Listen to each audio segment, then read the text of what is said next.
Untuk terbitnya matahari di sebelah barat, tahukah kamu kapan akan terjadi?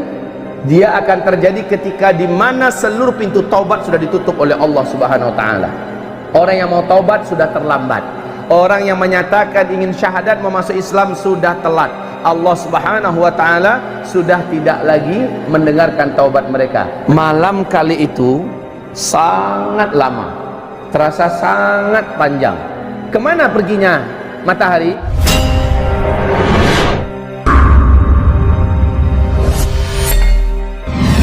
Ketahuilah, siapakah yang paling tahu kapan matahari akan terbit dari barat? Yang paling tahu adalah orang Islam, orang beriman. Kenapa? Karena orang beriman ketika itu menghabiskan malamnya dengan tahajud, baca Al-Quran, berzikir. Dia tidur kelelahan, sepuas-puasnya dia tahajud, kemudian dia bangun kembali, dia tahajud kembali, dia berdoa sebanyak-banyaknya berdoa. Padahal tadi tahajudnya orang-orang beriman ya, tahajudnya orang beriman panjang, lama dia berdiri. Setelah itu dia rukuk lama rukuknya, dia iktidal lama iktidalnya, dia sujud lama sujudnya. Begitulah tahajud dia kerjakan. Kemudian setelah assalamualaikum selesai, dia pun berdoa sepuas-puasnya berdoa, berzikir sepanjang-panjangnya zikir, lalu baca Quran sepenat-penatnya, lalu ketiduran lagi. Dilihat hari masih gelap di luar. Kemudian dia terbangun kembali. Setelah terbangun masih gelap seperti tadi. Dia kembali bangkit, sholat lagi seperti tadi. Lalu berdoa lagi, zikir lagi, baca Quran lagi. Kemudian saking lelahnya dia beribadah, tidur lagi. Lalu dia bangun seperti sudah lama sekali tidur. Kemudian dia terbangun masih gelap gulita di luar. Setelah gelap gulita yang begitu panjang di luar, dia lihat ini berarti masih ada waktu untuk sholat tahajud. Dia kembali sholat tahajud. Panjang dia sholat tahajud, Masya Allah, sampai pada saat dimana dia sangat penat. Lalu dia berdoa, berzikir, membaca Al-Quran. Setelah itu dia pun turun ke jalanan. Orang-orang beriman turun ke jalanan, masih gelap gulita. Apa kata orang sesama mereka yang berjumpa di jalanan? Padahal gelap gulita, mereka bawa obor masing-masingnya. Inilah dia tanda-tanda yang pernah kita pelajari. Berarti besok pasti matahari terbit. Orang-orang awam yang udah capek tidur, orang-orang yang memang anti sholat, yang nggak mau ibadah, tapi dia orang Islam, ya, udah banyak tanda-tanda kiamat, tetap aja nggak percaya. Akhirnya kaum muslimin berkumandanglah azan. Siapa yang menyuruh azan? Sang imam. Sang pemimpin menyuruh kumandangkan azan, azan subuh. Allahu Akbar, Allahu Akbar, Allahu Akbar, Allahu Akbar, seterusnya. Ya, kemudian orang berkumpul di masjid, salat subuh berjamaah, imamnya baca panjang. Selesai zikir pagi, rencananya sampai terbit matahari. Ternyata masih gelap gulita setelah itu semua. Sang imam berkata, mungkin tadi terlalu cepat kita mulai azan.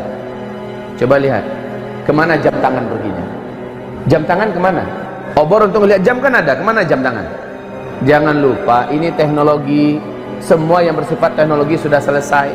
Orang berpatokan hanya kepada matahari. Kemudian kata imam, terlalu cepat kita tadi kumandangkan azan. Kayaknya tadi kita tuh sholat sebelum waktunya. Kemudian dikumandangkan lagi azan subuh. Kaum muslimin sholat lagi, zikir lagi sepuas-puasnya. Selesai semua zikir-zikir, doa-doa Nabi dibaca, masih saja gelap. Kata imam, kayaknya itu yang tadi itu juga terlalu cepat. Ulang kembali azan lagi 3 kali kaum muslimin, 3 kali. Baru setelah itu mereka berzikir sepuas-puasnya zikir, mulailah nampak langit mulai terang. Tetapi anehnya bukan dari timur, dari barat. Orang-orang beriman paham, inilah dia. Tapi sejak matahari terbit, Rasulullah sallallahu alaihi wasallam menyebutkan, sejak itu semua isi Al-Quran, baik yang ada di dalam mushaf, isinya hilang, Pak. Lembaran putihnya saja yang tersisa. Begitu juga yang hafal Al-Quran, dalam satu malam itu menguap ke langit seluruhnya. Hafiz Al-Quran hilang seluruhnya.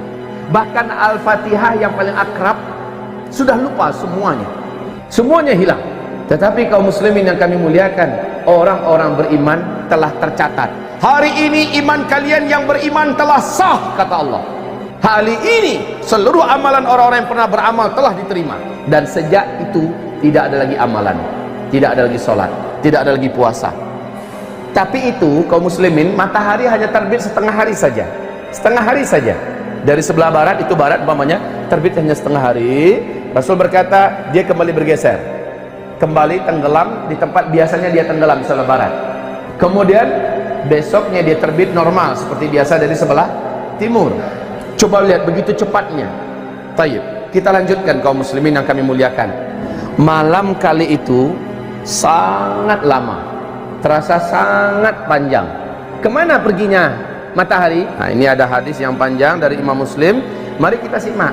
Dengan hadis inilah, dengan penuh hormat, saya harus membantah pernyataan Syekh Imran Hussein, di mana beliau mengklaim maksud matahari terbit dari sebelah barat di akhir zaman adalah Islam nanti akan bangkit dari Amerika dan dari Eropa. Pernyataan itu saya bantah dengan hadis ini, dengan hadis yang diriwayatkan oleh Imam Muslim dalam kitab sahihnya, dalam kitab Al-Iman jilid 2 hadis nomor 195 dan 196. Kok bisa malamnya 3 malam berturut-turut orang di bumi hidup merasakan malam yang panjang sekali sehingga puas orang tahajud. Berulang-ulang orang melaksanakan tahajud. Tahukah kamu kemana matahari perginya?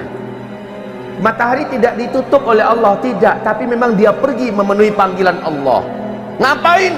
Matahari pergi ke bawah arash, meninggalkan orbitnya, dan dia terus melesat sejauh-jauhnya sampai berada di bawah arash.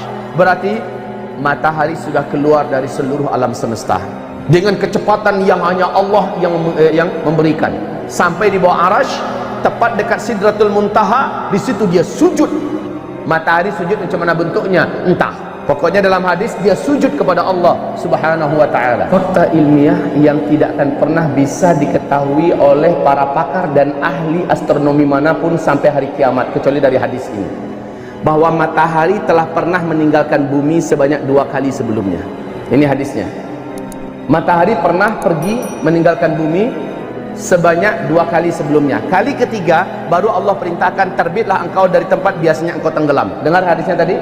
Dengar bahwa matahari telah pernah meninggalkan bumi ini dulu. Kapan? Belum ada para pakar yang mampu mengungkapkan ini. Kalaulah tidak ada hadisnya, kita tidak akan tahu ini. Dan Rasulullah tidak pernah bicara dengan nafsunya.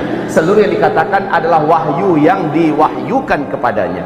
Untuk terbitnya matahari di sebelah barat, tahukah kamu kapan akan terjadi? Dia akan terjadi ketika di mana seluruh pintu taubat sudah ditutup oleh Allah subhanahu wa ta'ala. Orang yang mau taubat sudah terlambat.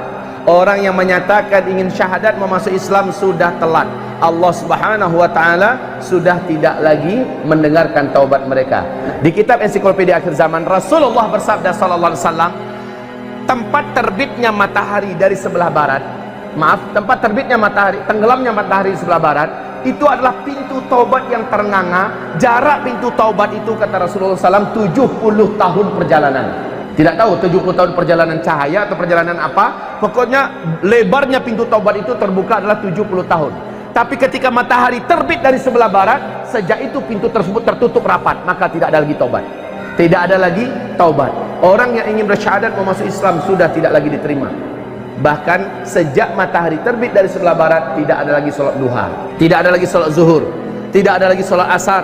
Semua ibadah-ibadah dan syariat sudah diangkat. Besoknya binatang raksasa akan keluar dari dalam perut bumi.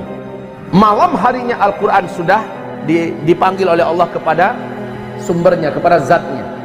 Bahkan catatan, subhanallah, Bapak akan baca nanti hadis, kita dengarkan bersama-sama ya. Rasul mengatakan saat itu Al-Quran hanya tinggal lembaran-lembaran putih. Di waktu duha, setelah matahari terbit, orang-orang ingin melihat Al-Quran. Betul, Al-Quran sudah tinggal lembaran-lembaran putih. Saya bertanya kepada Bapak, di zaman Nabi ada nggak Al-Quran yang seperti ini? Di zaman sahabat ada nggak Al-Quran seperti ini? Tidak ada. Yang namanya kertas itu kan baru beberapa tahun kemarin yang baru munculnya kan. Nabi mengatakan saat itu Al-Quran sudah tinggal kertas-kertas putih kosong. Subhanallah, jelas beliau adalah Nabi yang mulia, Nabi yang benar, Nabi yang jujur. Beliau mengungkapkan ada kertas nanti di akhir zaman. Toh Al-Quran ketika dia diangkat sudah tinggal hanya lembaran-lembaran putih yang kosong. Subhanallah. Allah pada hari di mana matahari terbit dari sebelah barat mengumumkan bahwa hari ini iman orang yang telah beriman sebelumnya sudah sah. Hari ini orang yang pernah beramal dengan amal-amal sebelumnya telah diterima, dan dari hari ini tidak ada lagi amalan, tidak ada lagi iman. Subhanallah.